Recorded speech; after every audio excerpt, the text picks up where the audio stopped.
Hello, I'm Mantastic'c and Fantastic, and today I'm going to be talking about the new evolutions and upgrades that have just gone live in North America. So, with this latest update, we have a massive pool of cards to talk about, and I'm going to try and utilize timestamps so you can find the individual card. But before I go any further, I want to express the fact that all reincarnated or super reincarnated cards have had their cost reduced significantly, and their rarity adjusted to 6 stars. This buff allows you to actually utilize them much more efficiently in dungeons such as Colosseum, where you start at level 1, and the amount of experience you gain and thus level up for each individual card is dependent on their rarity and team cost. As such, these cards are incredibly efficient in that aspect.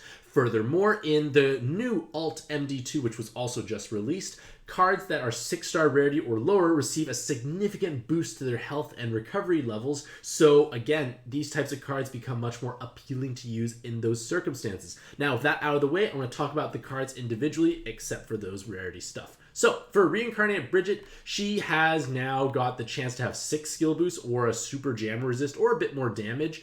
She has the Big Blob, Combo Orb, skill boosts, fingers, great for Genoa's teams or any blob fire-oriented team. Her active skill is actually a Cleric. It gives you a fully recover Awoken Bind and Unmatchable, then removes orb blocks and changes fire orbs to fire, water, and light. It's nice as a Cleric because usually Clerics oftentimes don't do meaningful amounts of damage. I feel like Blue Alberich is one of the big, alternatives, so to speak, that changed that up, because Blue Alberich was a hard-hitting Cleric, and that made him significantly more valuable. Brigid is a hard-hitting Cleric, but you have to be mindful of the fact that it's an 8-turn cooldown, so you may want to supplement it with another, partial Cleric. And when I say partial Cleric, I mean someone with either, unmatchable, like Pop, or just pure Awoken Bind skill removal, so that way Brigid can be used in the other instances. Point of the matter is, 8 turns is a little long somewhere to supplement it, but as a Cleric, that's a Pantheon, pretty strong overall. For Dagda, you would probably want to take the TPA or the Tape Resist because you have already TPAs, and Daytona teams can actually leverage this quite well. In theory, Daytona actually can use any color sub, and Dagda brings 6 skill boosts, super blind resist, and meaningful personal damage. Yes, you may not be able to make green and dark orbs, but if they are present, Dagda will actually be able to punch pretty hard. Furthermore, with 5 TPAs through his Super Awakening, he can actually utilize the Unmatchable Latent quite well. Assuming you have at least green or dark orbs present, you can clear 5 turns of Unmatchable. And that's important because if light becomes unmatchable, then you might find yourself in a little bit of a pickle, so to speak, because most of the time your Unmatchable clearing through the Unmatchable Latent was a light-based card. Dagda gives you options, and in addition to that, their active skill is a Cleric, so we actually want to bring this on your given team. You actually get to clear all Awoken skill binds and Unmatchable. Unmatchable you probably could deal with anyways, but it's a Awoken skill bind clearing. You don't have to rely on things like, say, Weapon Assist Sheet, but you get to remove orb blocks, changes all orbs to wood, light, and dark. You see the light, you are bright, you are going to have a good time. Just be mindful if you use them on Daytona teams, you won't actually be able to get hard orbs, so just be mindful of that aspect in case, you know that if you get Awoken Bound, you need to clear it, you need to heal. May not be able to happen. That's the only big drawback that I can foresee. For Arianrhod, they are still a highly situational niche card because, yes, their awakenings are pretty nice. You can have 4 skill boosts, super poison, meaningful personal damage with 10, and the 4 attribute, the TPAs, if you are able to match them in. But I say they're situational because their active skill is changing all enemies' attribute to dark forever, which is usually used for cheesing purposes, and then voids damage for 1 turn on a 15-turn cooldown. So outside of cheesing purposes, this is not going to serve much purpose, but this is definitely a stronger card compared to what she was beforehand.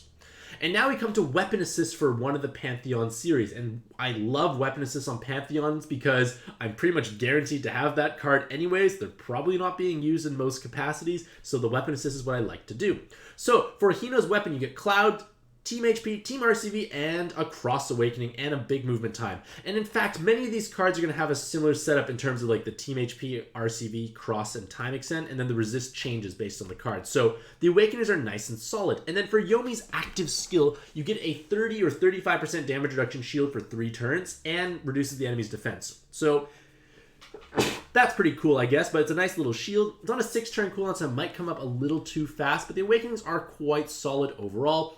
And you do take water to fire, hearts to dark.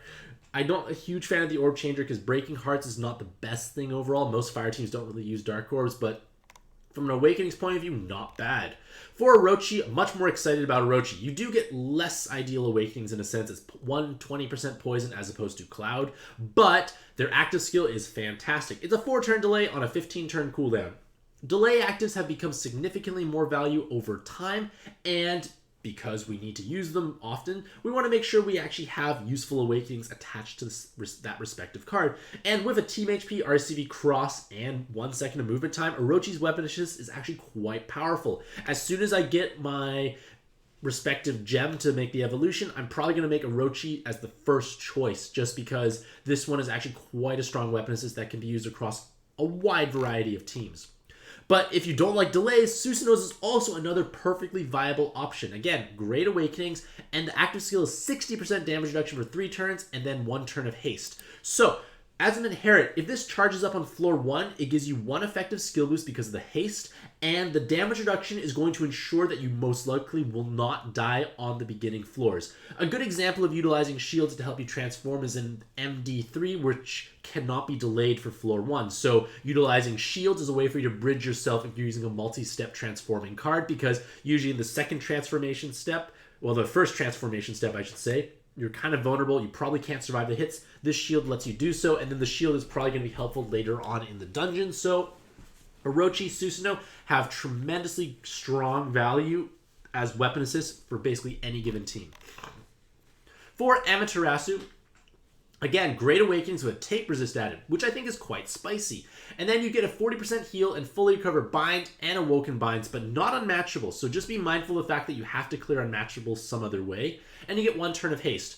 Still not bad, but priorities-wise, I would say Susano and Orochi are the better ones to pursue because they're a bit stronger for what they do offer, unless, you know, the Awakenings are truly magical for your team. And then finally, Yomi's Weapon, again, great Awakenings. The active skill is a full cleric, aside from regular binds, because you remove awoken skills and unmatchable, along with bonus movement time and all orbs enhanced. It's a pseudo way to buff your damage, boost your movement time, and clear awoken binds on unmatchable. It's a nice weapon assist. I think it is strong for sure, but again, I feel like Susano and Orochi are the true big stars of this pantheon for their weapon assists. Dantalion has a weapon assist as well. They give you 60% jammer, skill bind resist, enhanced red combo. Those are nice Awakenings for like Seawolf based teams. The active skill is a bit risky for Seawolf because you might overwrite water orbs, and that makes me a little scared inside, so I wouldn't necessarily want to use Dantalion's active skill on Seawolf teams, but it's a strong active skill if you don't care for Seawolf because you get fire and hearts with orb unlock, movement time, and bonus combos. Paimon's Weapon gives you a cross, a full bind immunity, and then a bit of poison and jammer resist. The active skill is attribute absorption cancellation for 3 turns, orb unlock, removal, and then a cross of light and a cross of dark. So basically up to 5 light and dark orbs, 3 turns of color absorption cancellation.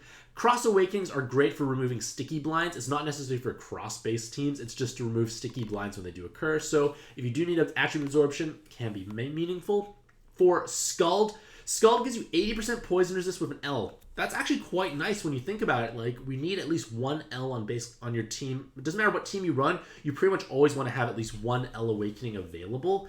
And then the active skill gives you a 2-turn delay. That's actually quite meaningful still. So you got nice 80% poison resist, 2-turn delay. You get full unmatchable room clear, and then you get a board of wood, water, and hearts. Not for mono water teams or even mono wood teams. This is a useful board changer because at least you will most likely have activation. It's a delay. It's not a bad weapon. Not something I probably will use often, but it might be nice to have. For Ameno's Weapon, you get Cloud Resist and 3 enhanced water orbs with Bind Immunity, so in theory you could inherit that onto your leaders to give them Bind Immunity.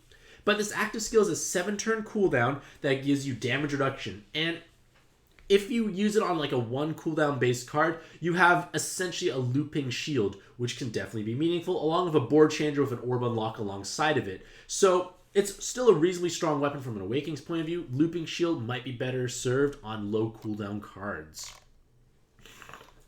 For Eschamali's Weapon, she has enhanced dark orbs, double skill bind resist, and double skill bind resist can be helpful on your Blackbird teams potentially, because Blackbird oftentimes will run things like, say, Halloween Chakil and Gung Ho Belial, and both of those cards don't actually have skill bind resist, so depending on how much you're missing, this could be a great way to patch it up. Gives you a bit of passive damage. It gives you the bind immunity. The active skill gives you 99 turns of Dark Skyfall buff, but Genmu's active. If you have Genmu, is a superior choice overall if you want Skyfalls and the haste. So I feel like this is kind of a weapon you would use only if you need skill bind resist. For Fujin's weapon, it's a Fujin style's active skill on a 14-turn cooldown with damage and color absorb void. You get enhanced wood combo, so naturally your wood-based teams like it more. It's just nice to have. 2 turns on a 14-turn cooldown is actually quite short, relatively speaking, but at the same time, if you are running mono wood, you might find more value in Fujin as a sub, and I will talk about her when they do show her up eventually. For Raijin's weapon assist, you are able to get a TPA, a skill boost, and then 3 recover bind awakening. So you can potentially clear with a row of hearts many turns of regular binds. Maybe that will help you get out of a bind, so to speak, but I think this is a highly situational weapon assist, and the cooldown is quite low, so it does have the potential to overcharge when you don't actually want to overcharge it. For Macha's weapon, if you don't have any other good leader swap options for a weapon assist, this one definitely works well. You get a team HP, a regular HP, and a skill boost. And then you get to leader swap on a 24-turn cooldown. So, like, if you have, like, Mieta, you have Neptune, those are other options that are at least a bit more common. The teddy bear, if you have that from a collab from long ago. There are multiple ways to leader swap cards into position, so it's a matter of just picking the one that fits your team the best. But I honestly feel that unless you needed that skill boost, Neptune's weapon assist would be a better choice in most cases, or Mieta because it gives you tape and double poison. For Morrigu's weapon, these are nice awakenings, like double team HP, double team RCV. The active skill doesn't get me excited, it's just bonus combos and an instant VDP. So for this weapon, I feel like I would just inherit it onto my dark teams, or like really just inherit it onto my dark teams when I don't know what to put on the team, and I just want to, you know, gain access to better bulk and a tiny bit of damage. So cool weapon assist there. Again, these Godfest exclusive weapons, they come from clearing alt MD1 or other respective dungeons. Various updates to the reincarnate super reincarnates, which I talked about at the beginning, so I'm kind of glaze over them. Yomi's active gives you a bit of damage reduction. Lu's active is possibly a lower cooldown, but I never used him. I never planned to really use him, I don't think. I don't think there's anywhere to really use Lu. That's awkward. Again, the rarity has been adjusted. We know that's good. Aife is actually now able to clear all Awoken Binds and Unmatchable on an 8-turn cooldown with Orb Unlock, and then change all orbs to Water, Wood, Light. It's not a bad cleric. Not great, of course, but not bad if you have no other option. Brigid just has her active skill change to reflect the fact that it is Awoken Bind, fully clears Awoken Bind Unmatchable. This is like Little Dagda, similar full cleric, but you want to make his evolved form most likely anyways, I would say. Unless you really like the poison more than his other super resist, but no. The other Dagda form has way more skill boost, so I would use that. Arianrhod, again, the active skill changed a bit, but it's really just for cheesing purposes. For Dantalion, Dantalion gets quite exciting, I think, overall, if you're not using Seawolf teams, just because, well, even Seawolf teams could possibly use them, because the active skill does give you 3 hearts and fire orbs, 2 times movement time with the orb unlock, and bonus combos, so you might overwrite your water, which would be a problem, but Dantalion comes with 4 skill boosts. They can have quad 7 combo with a VDP, so they actually deal quite a large amount of damage, so they're actually not a bad option overall, but it's not necessarily the card I would choose first. Paimon's Awakenings gives them more offense. They don't really need offense, but I don't really use Paimon anyways. The active skill got buffed. Leader skills, whenever you see a leader skill buff, it's not going to make the leader or the card like truly usable as a leader. It just makes them better options when you are leader swapped. So I just like to think if I'm using these subs that had buffed leader skills, when they get leader swapped there, I'm less likely to die. But Paimon's Awakenings, like more offense, but there's nowhere really to truly utilize them because attack while above 50% is pretty inconsistent overall. For Skuld, the active skill is changed to give you Unmatchable, and then again, the leader skill, if you ever use them, gets swapped. She can have up to 4 skill boosts, but Royal Oak teams don't rely on Ls, they rely on rows, so it's kind of awkward. Skuld is good at one point, but not anymore, I feel. Ameno has that looping shield active that I talked about before in the weapon assist, so he does have 3 killers, which I think is a bit of a shame. If these were like just another 7 combo, maybe some skill boost or time extend, I'd be much happier. But at the same time, if you're playing a dungeon where these 3 typings of Dragon, Devil, or Machine are showing up on a regular basis, he does deal meaningful amounts of damage, and they're a looping shield active skill on a 7-turn cooldown. So this can definitely help you out potentially because, you know, you have that extra bulk, and you're going to have a much easier time overall, I feel. For Eschamali, her leader skill is buffed. I don't think I'd ever use them as a sub, but if you did and you got swapped, it's a little better. Yeah, unfortunate. Fujin. I like Fujin as a sub for your mono green teams because she does have personal damage. Again, Devil, Dragon Killer, not as great necessarily, but against those spawns, you're going to have a much happier time because she does get a 10 combo Super Awakening or a Super Jammer. And with VDP, double 7, 10 combo, that's actually a huge amount of personal damage with the ability to cancel out damage and color absorption. So many dungeons are going to require you to actually have a counter for those respective mechanics, and being able to bring Fujin with a 14 turn cooldown with meaningful personal damage can most certainly make your life easier. For Macha, I honestly feel like Macha is best served as a leader, not as a leader, as a weapon assist. So like, yes, she does do a little bit cooler stuff, I guess, in her active skill and leader skill, but it's just not where we want it to be. There are much stronger leaders available. She's better off as a weapon assist. For Morrigu, her active skill, I think it just had the lower cooldown. That's why it's highlighted. I don't think I'd ever use Morrigu as a sub because, again, this active skill is not that great. Her weapon assist gives you bulk, which is nice, and that's oftentimes I would just inherit it on someone whose active skill I'm using all the time and never letting overcharge. Possibly someone I use to transform or who does transform. So Morrigu as a sub, don't really feel like it's going to be that worthwhile. It's just VDPs and some killers. It's not enough even with the 10 combo. I wouldn't even use them because the active skill doesn't solve mechanics. The Menoas received many different buffs, but in all honesty, the Menoas I feel like are just best served in their weapon assist still. They can make reasonably strong subs, but their weapon assist, I honestly feel like that's where it's at.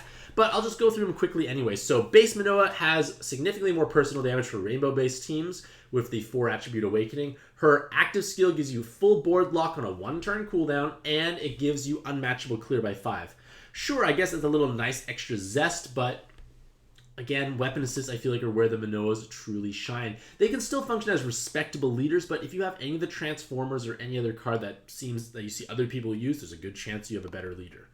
For Light Menoa, her active skill I think got reduced by another turn, so now it's a short 3-turn cooldown. It does give you Jammer Orbs falling down, so in theory you don't need to run Surges because when you think about it, you could use this Menoa's active to overwrite Poison or Jammer Skyfalls. She does have personal damage for Rainbow. Like they are reasonable cards. Like Dark Menoa does have large amounts of personal damage, especially against God-type spawns. But again, this active skill is not going to solve problems, and it will overwrite your Skyfall buff if you had one from Genmu, potentially, for your Blackbird teams or your other Mono Dark teams. And again, Weapon Assist, I feel like it's just the way to go. Red Menoa gives herself a better active skill for herself. Like, TPAs on Red doesn't have much purpose at this point in time. Not so great. Blue Menoa, I think, actually has some value, actually as a sub. 4 skill boost here, 7-7 TPA, no 7-7 VDP tapers this. Not bad overall. Her active skill gives you a full unlock, changes all over to water, wood, light, and gives you another column of water. Clears, fully heals you, and removes Awoken Skill Bind. So if you know Unmatchable is not that common, this Menoa weapon is, or this blue Menoa might be respectable to use on your mono water teams, but just be mindful of the fact that they have no base recovery, so healing might be a little bit more strained overall. For green Menoa, like, better awakenings overall. Like, she does give an attack buff, she does give an RCV buff, damage reduction, removes orb blocks, and 15-15 board. Like, I can see that, like, potentially doing, like, a nice burst to finish stuff off, but it's not...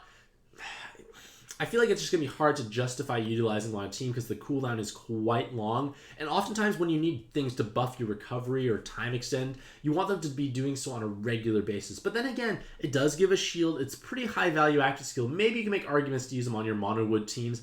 And if they are able to do enough damage, they could, in theory, do a meaningful amount with their Super Awakening. And I'm just going to double check with their sub-attribute.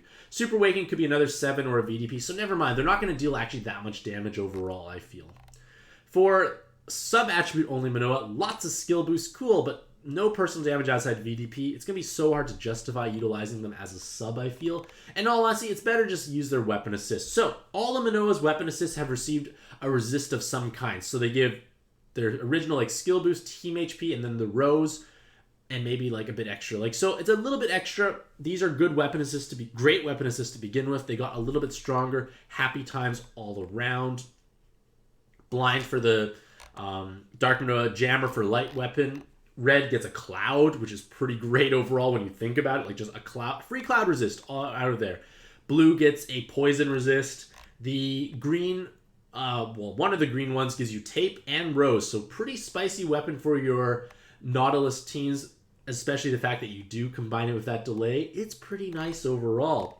For the sub-attribute Menoa Weapon, it gives you a mixture of Rose and OEs and Team HP. And then it's at 15-15 board. I would make just the green one instead to actually delay. The big benefit of the Menoa Weapons are the delay with the Team HP, Skill Boost, and Rose. And now, hopefully, a relevant resist. We now come to Freya. Freya, and along with all the other Norse gods, receives a buff to their active skill to give them 9 turns of attack and recovery buff, along with like their haste they would provide. So is 9 turns necessary? Not for attack buff. It's most likely going to be overwritten every time by your leaders, because basically every leader nowadays gives an attack buff. But the RCV buff might be quite meaningful, because when you think about it, any team benefits from more healing. And 9 turns out of 12 where you have enhanced healing just makes your life that much easier. And this applies to the other forms as well. So if you are planning to use the Norses as subs, they do give you that huge amount of RCV bonus as well. This is just their active skills that were buffed in this case here. Except for Loki, who's kind of a weirdo here, but like, we're going to look at his more evolved forms. This form here, his dark blue form, like that is large amounts of personal damage, and he can get a VDP Super Awakening, so this most certainly can help, but I feel like this active skill doesn't actually solve any problems, so it's going to be harder to justify, because it's an attack buff. We always can buff attacks. Every team buffs an attack. It's not that meaningful. But Super Reincarnated Loki actually can be a massive skill boost stick, which is worth mentioning. You can have a super skill boost, Super Awakening, and 6 skill boosts. You have only VDP damage, but for your Mojito UG teams, this is still perfectly feasible. 6 skill boosts. Their active skill gives you that nice looping RCV. Drawback is UG will override it all the time, but hey, 6 effective skill boosts plus haste from their active or haste from inherits. It's a big skill boost stick, so it does warrants mentioning at least. For Hanzo, you might think this card is pretty cool, but Hanzo has actually pretty garbage stats. So Hanzo would just be a resist stick. You get blind, super blind and super poison, which is pretty cool, but his offense is quite weak. The active skill is just an unlock and creating hazards hazards fire into dark, which is the exact same orb changer as Blackbird if it's red to dark anyway, so no advantage there. Low stats, incredibly low health stat as well, which I think is just going to be hard to justify using, but if you do have a Hanzo floating around, you need to resist, why not? Guan Yu actually became quite interesting, I feel. They do get a VDP through their Super Awakenings, and they can actually function as a reasonable Seawolf sub. They have 4/7 combos, which is always desirable. They have, therefore, meaningful amounts of personal damage, but at the same time, their base attack stat is quite low, so maybe it's just like a budgety cleric, so to speak, because their active skill removes orb blocks, changes poison and hearts to fire, recovers 50% of your health, so you're probably okay without the heart orbs, and then fully recover bind and awoken bind. So if you have things like Pop, who is unmatchable solution, you could definitely use Guan Yu as a cleric, but again, low stats are a bit problematic, and the fact that they're not 6-star rarity means they're not going to get extra zest in like Colosseum style dungeons. Like, they're not going to get like extra zest that great. Like, it's not going to level up exceptionally fast, unfortunately. For their pixel form, it's not as magical unless you need attribute absorption cancellation. These are like nice awakenings, but again, low stats overall, unfortunately. The Sonia has received a significant buff to their active skill because now they fully heal you, they give you a full Awoken Bind and full Unmatchable along with Orb Unlock and changing the board to Fire Dark Orbs. Pretty interesting overall. Drawback is you're mixing rows, which I'm not a big fan of, but they are blob oriented. If those Dark Rows were basically any other awakening, this Sonia could be much more exciting as a card. This Recover Bind is also kind of out of place when you think about it. Their active skill doesn't make hearts, so it's like, who's going to make the hearts to get that row of hearts to clear binds? Kind of odd overall. Her red no sub-attribute form is much better suited for mono fire teams, especially row-based teams with 10 and double 7 combo. They can deal meaningful amounts of damage overall when you think about it.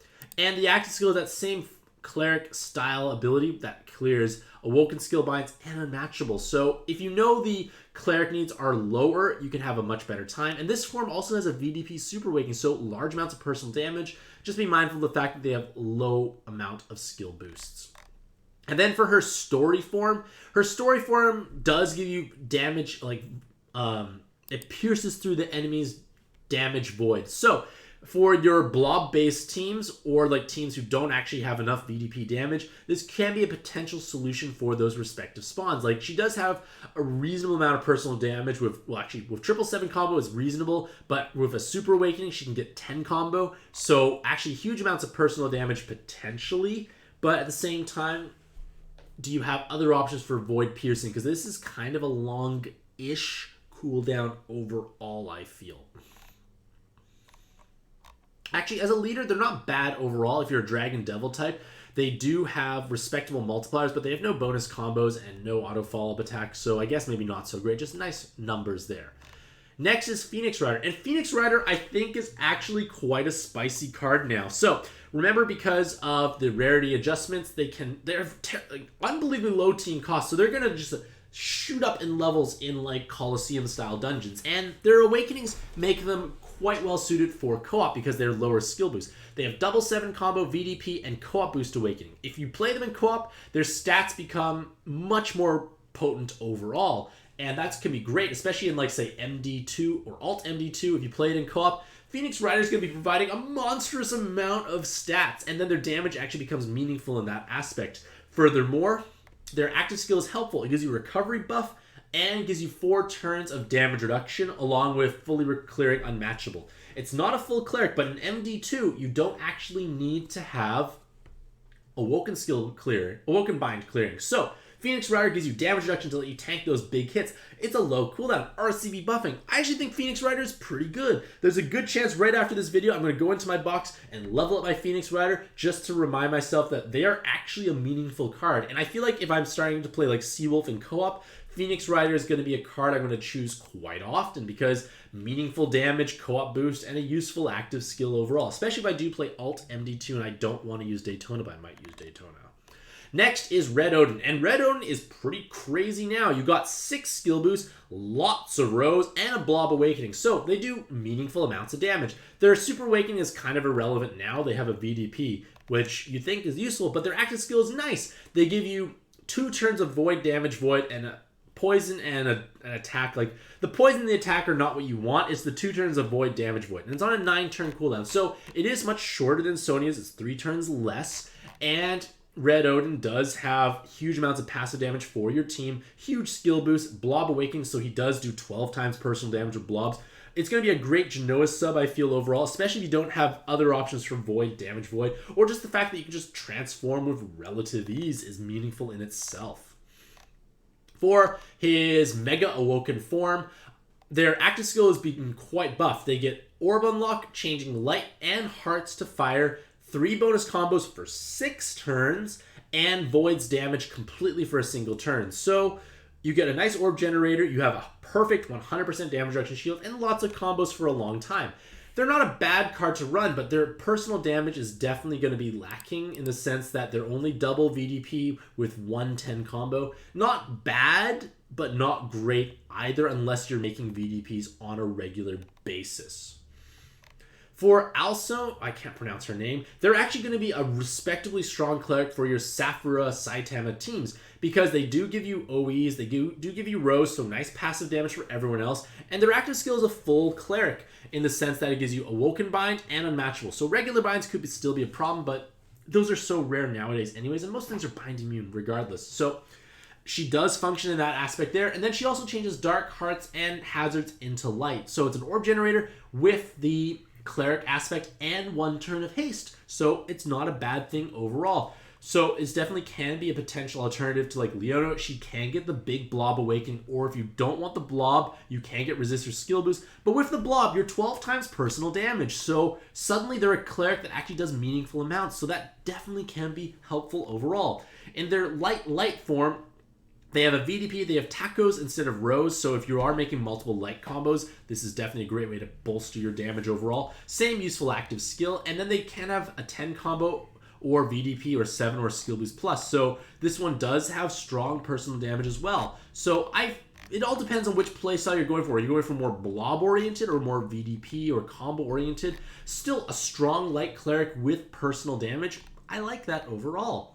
Saria is also another good option for your Saphira Saitama teams. They have the Blob Awakening and 7 combo with Rose and just an easier time overall. So meaningful personal damage. The TPA is just wasted out of place. The active skill gives you a board changer with Orb Unlock of Fire, Light, and Hearts, 1 turn of haste, and fully recover Awoken Skill Bind. That is great. Again, if you have Shura or you have Valentine's Astria, you have unmatchable clearing on a regular basis. So Saria can just be used only for Awoken Skill Bind. So this definitely can be meaningful overall. Or Alcyone, I can't pronounce their name, but like we have good cleric options now for your Saphira Saitama teams, and these are a bit more quote-unquote accessible, I feel, overall. And then Saria could get Super Blind or a Skill Boost Plus through Super Awakenings. Her other form is much more offensively oriented with double VDP and 10 combo. Same valuable active skill, and she can get Poison Resist, Super Poison, or Skill Boost Plus. So I feel like unless you're going for the pure blobbing, I would honestly pick her other light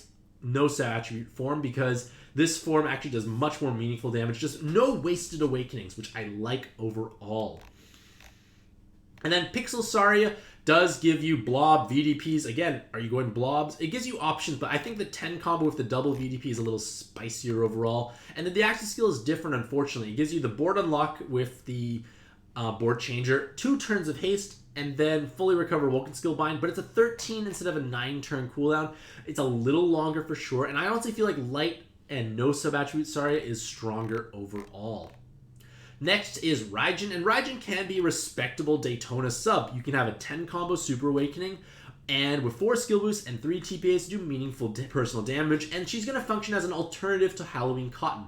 On a 7-turn cooldown, you're able to get 1 turn of Void, Damage Void, and then you remove Orb Block and change the board to all attributes plus heal, which means using Daytona's active skill afterwards, you're guaranteed minimum 6 light, minimum 6 hard orbs, good chance you'll have at least 7, maybe 8 light orbs, and you can deal much more meaningful damage.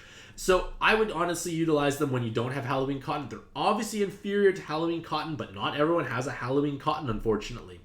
And then Raijin in her other form, it has 2 times RCV, but halves attack for Dark, and then board unlock, and then the full attribute board changer. I feel like her light no attribute form is better in this case because we want Void, Damage Void. RCV buffing is probably not needed for Daytona teams because your health pool is so small. Unless there are spawns where it's no RCV whatsoever, then Raijin will actually become much more meaningful overall. Raijin could in theory be utilized on rainbow-based teams in the future, like the new Artist Rainbow Leader does need to match TPAs. Raijin's personal damage with the 5 attribute awakening actually becomes quite meaningful. Does give you that RCV buffing, so maybe that could be meaningful as well. So even if you don't use Raijin for Daytona, future Rainbow teams might actually be able to utilize her well there. For Nohime in her dark form has meaningful personal damage for rainbow-based teams due to their 4 attribute awakening, and their super awakenings gives them another 7 combo. So 2 4 attributes and 777 is a huge amount of personal damage, and double dark sub-attribute. Well, dark sub-attribute means her sub-attribute can actually be pumping out respectable amounts of damage. At the same time, maybe you need more skill boost, maybe you need super poison resist, perhaps. It gives you a bit of flexibility. Like, it can be a reasonably hard-hitting card, but lower on the skill boost side. The active skill gives you 2 turns of 2 combos, and Void, Damage Void for a single turn. So yay, Rainbow teams get more zest there overall. And then they also remove the Orb Unlock, and that makes the whole board to Fire, Water, Wood, Dark, and Heal. So you are missing Water, which is actually a problem for pure Rainbow-based teams where you need to have all 5 colors. So just be mindful of that aspect there. For Nohime's Dark Blue form, still has that big damage reduction for 1 turn. Gives you an RCV buff as well. Leader Seal gives you a 7x6 board. So if you like 7x6 shenanigans swappings, Nohime may be a respectable option there. She does have 100% jam resist and 20 blind, 20 poison, but aside from this, I feel like she's a bit weaker overall. Nohime was once used quite a bit, but nowadays I feel like there are just much stronger options available. Zaerog Core in his base form received a massive overhaul in personal damage. He has double 7 combo, 10 combo, and then 2 attack while below 50%.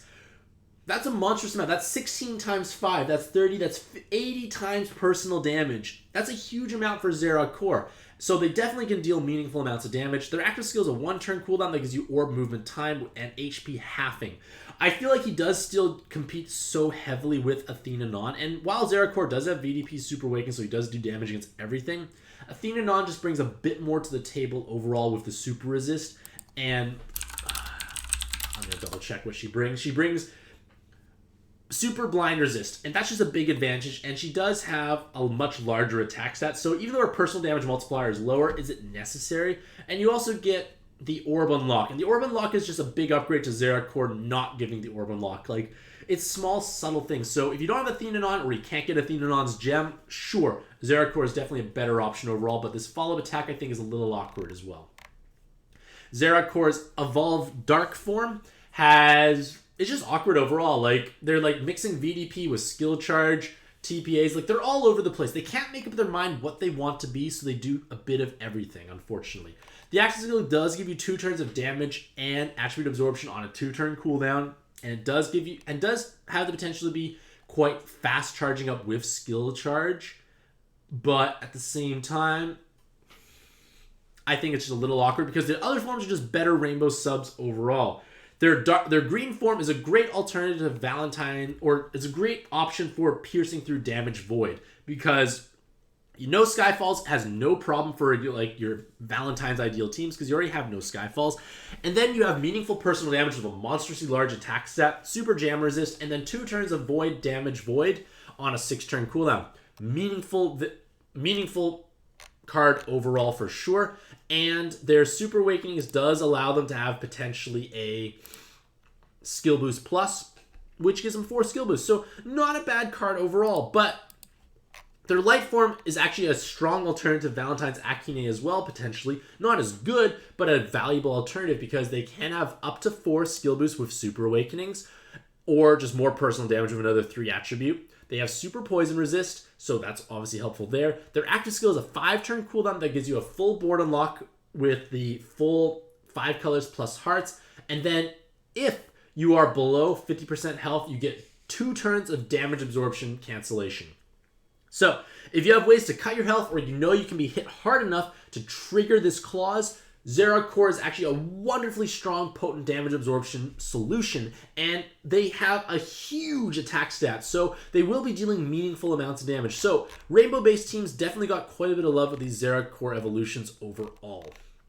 Grandis has also received various buffs and loves. The classic Grandis transforming form is now a 2-turn cooldown instead of a 3-turn cooldown. Definitely helps you with orb generation because you're getting up to 6 fire orbs every single turn, and then a big attack buff, and then +1 combo as well. Why not? So you can potentially use Grandis as a orb generation solution. So depending on like the types of cards on your team, you may not necessarily always have a way to generate orbs constantly. This makes a big difference overall. So I think that's a huge buff of a 1-turn cooldown reduction. The leader skill gives you a bit more bulk, so if he's leader swapped, not as bad overall. For the red-blue evolved form, they have a 6-turn cooldown that gives you light and dark to fire, fire orbs locked, and then fire orbs locked as they appear for 10 turns. That's kind of cool, I guess, but their personal damage is only relevant with a VDP, which I think makes it a little awkward. No red team currently really utilizes VDP that heavily, so they're just a big skill boost stick overall. For their colored evolution, so green blue and the green red, their active skill has now been buffed. I believe it got a cooldown reduction, and it still gives you 2 turn. All enemies attribute changes to their desirable color, so to speak. So basically, blue Grandis changes the enemy's attribute to red to make so you do more damage. This is a big deal because if you're facing a wood spawn, you just went from doing 50% damage to 200% damage. 4 times buff essentially, plus all the other stuff you can do. Makes a big difference there. You also get 2 turns of massive damage reduction and bonus combos. So it's a valuable active skill overall for both the forms, but I feel like it is kind of situational based on the content you're playing. If you know you're playing through a dungeon where the final spawn or the big tanky spawns that you're going to have trouble with are the wrong color for your respective team, Grandis in this blue or green form changes it to your favorable color, and then you have a much easier time. So with that being said, those are all the buffs and evolutions that have just been released from this latest update. This is a whole slew of cards. This is a lot of talking for myself overall, and hopefully my timestamps will come in handy. So, with that being said, let me know which cards you found most meaningful and exciting in this massive buff list overall. But with that being said, hopefully you all have a truly fantastic day. I wish you all the best luck in your own pad adventures, and happy puzzling.